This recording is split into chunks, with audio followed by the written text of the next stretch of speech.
while and thus and when।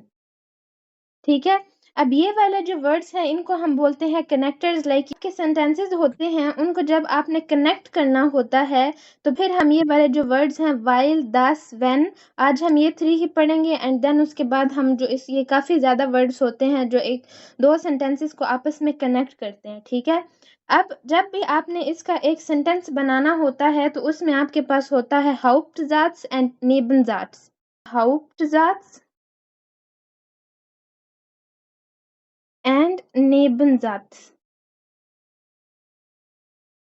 एक कोई भी आप सेंटेंस बनाएं उसके अंदर ये जो Hauptsatz होता है, Satz का अब क्या मीनिंग है, एक सेंटेंस जो होता है। ठीक है, Hauptsatz में क्या होता है कि जो सेंटेंस है वो आपको एक कंप्लीट मीनिंग दे रहा होता है। ठीक है, उसमें आपको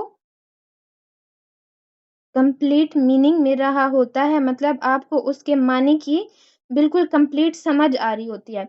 और जो Nebensatz होता है वो मुकम्मल मीनिंग नहीं दे रहा होता, वो नॉट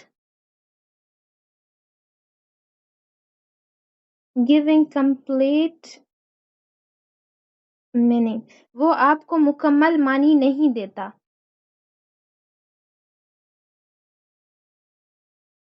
ठीक है, अब यहाँ पे देखें, और जो Nebensatz होता है वो हमेशा आपका कहाँ से स्टार्ट होता है, वो आपका इन कनेक्टर से स्टार्ट होता है। ठीक है, लाइक जब भी एक सेंटेंस लिखा होगा उसमें जो सेंटेंस while से, thus से या when से स्टार्ट हुआ होगा वो आपके पास क्या होगा, Nebensatz होगा। ठीक है, अब Hauptsatz वो होता है जैसे आप सेंटेंस स्टार्ट करते हैं एंड Nebensatz वो होता है जो इन कनेक्टर से स्टार्ट हुआ होता है। अब कनेक्टर्स क्या होते हैं, जो एक सेंटेंस को आपस में कनेक्ट करते हैं, जो एक सेंटेंस को आपस में जोड़ते हैं, उनको आप क्या कहते हैं, कनेक्टर्स कहते हैं। अब इंग्लिश में आप while को बोलते हैं because,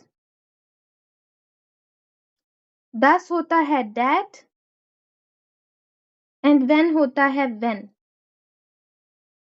लाइक जब, that होता है के एंड because होता है क्योंकि। अब ये वाले जो 3 वर्ड्स हैं इनको आप कनेक्टर्स बोलते हैं, Konnektoren बोलते हैं डॉइच में। और ये जो होते हैं Haupt और Nebensatz के दरमियान में, लाइक इन दोनों सेंटेंसेस को कनेक्ट करने के लिए आप इन कनेक्टर्स को यूज करते हैं। ठीक है, अब सबसे पहले हम देख लेते हैं कि इनका सेंटेंस स्ट्रक्चर किस तरह से बनता है। जब भी आप एक सेंटेंस इसका बनाएंगे तो सबसे पहले आप क्या लगाएंगे, Hauptsatz आएगा। ठीक है, Also, सबसे पहले आप लगाते हैं Hauptsatz। ठीक है, Hauptsatz अब क्या होता है, वो सेंटेंस होता है जो आपको एक फुल मीनिंग दे रहा होता है, सबसे पहले आपने वो लगाना होता है। ठीक है, Hauptsatz के बाद आपने लगाना होता है कनेक्टर। ठीक है, जैसे अब हम while, thus एंड when पढ़ रहे हैं तो ये वाला कनेक्टर आप डायरेक्ट Hauptsatz के बाद लगा देंगे। ठीक है, यहाँ पे फिर हम लगाएंगे while, thus एंड when। ठीक है, लाइक जो कनेक्टर्स होते हैं वो आप यहाँ पे लगा देते हैं।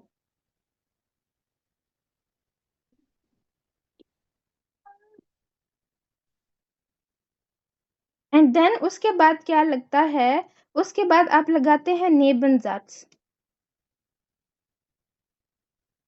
अब जैसे कि Ich lerne Deutsch,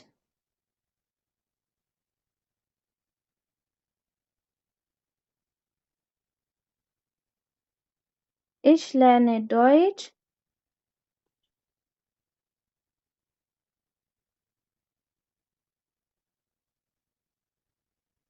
while, अब यहाँ पे देखें Ich lerne Deutsch मेरा क्या था, Hauptsatz था, उसके बाद मैंने कनेक्टर लगा दिया while का।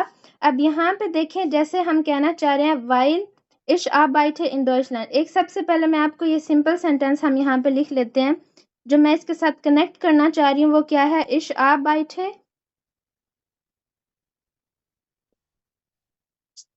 in Deutschland।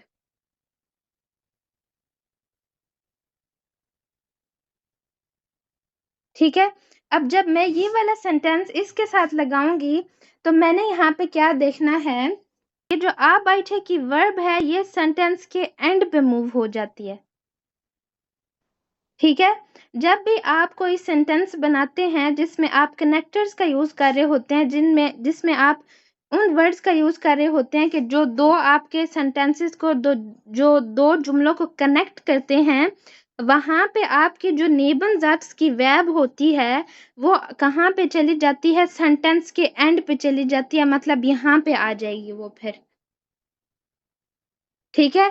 Ich lerne Deutsch weil इश जो है उसके बाद मैं यहाँ पे क्या लगा दूंगी? वाइल के फौरन बाद आ जाएगा सब्जेक्ट। ठीक है। वाइल इश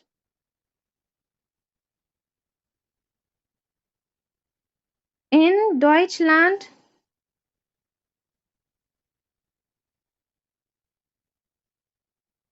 arbeite।